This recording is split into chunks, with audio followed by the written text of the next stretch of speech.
Magandang araw mga Kamautek. So sa lahat ng mga buyers natin dyan sa ating Wi-Fi kit, wireless based. So eto na po ang ating kit. So Microtech Hoplite, may kasama na po itong config. So eto, coin slot, Alan, multi-coin slot na po ito. Tumatanggap from piso up to 20 peso coin. Ito ating adapter, 12 volts 2 amps. Tsaka ito yung ating kit, Node MCU, board at saka LED frame. So ang gagawin natin mga Kamautek pagdating ng kit nyo, so wag agad ipasok sa box. Make sure na i-test nyo muna, make sure na working lahat bago nyo ipasok sa box para hindi na kayo ma-hassle. So eto, buksan natin ang Microtech.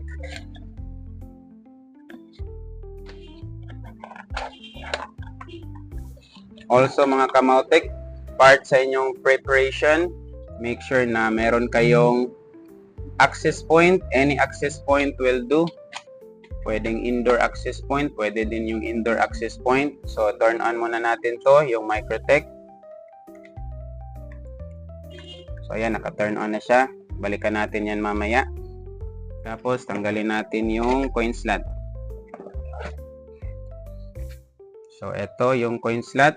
So yung default switch niya is, yung taas na switch is nasa baba, tapos yung baba naman na switch is nasa middle part.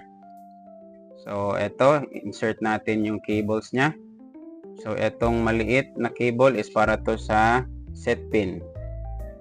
So dito siya, hinay-hinay lang dito mga Kamautek, huwag masyadong idiin, alalayan nyo lang.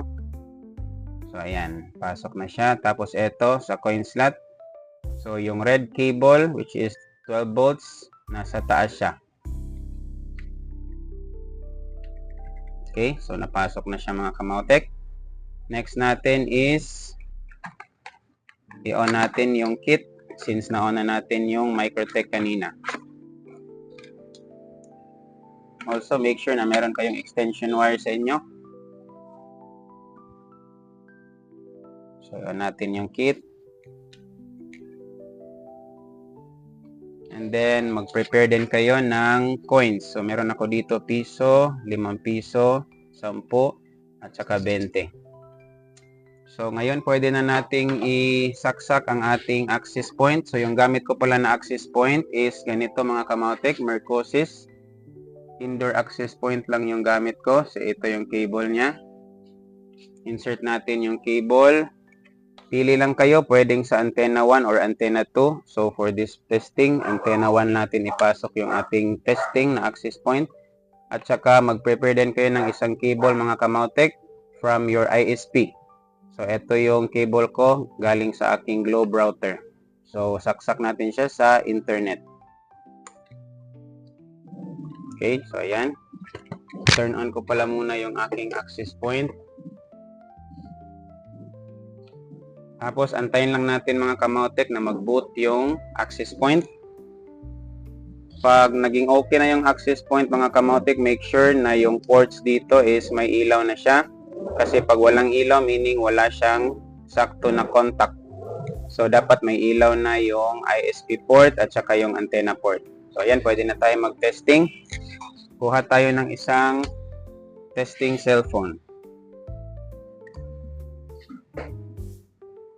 So, para sa aking test antenna, ang pangalan niya ay Mercosis Test AP. So, connect tayo.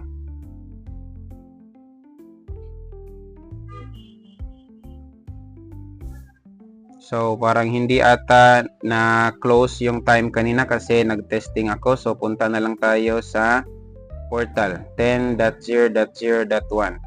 Pero normally mga Kamautek, pag test nyo, pag wala kayong time sa Microtech, automatic lalabas yung kanyang portal. So since may time ako kanina, hindi pa siya nag-expire, so manual ko na lang sa Chrome. So eto, may time nga ako, 1 day. So testing tayo, insert money tayo.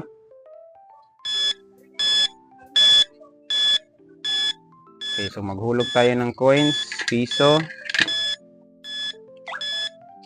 Okay. 5 piso. 10. Saka 20.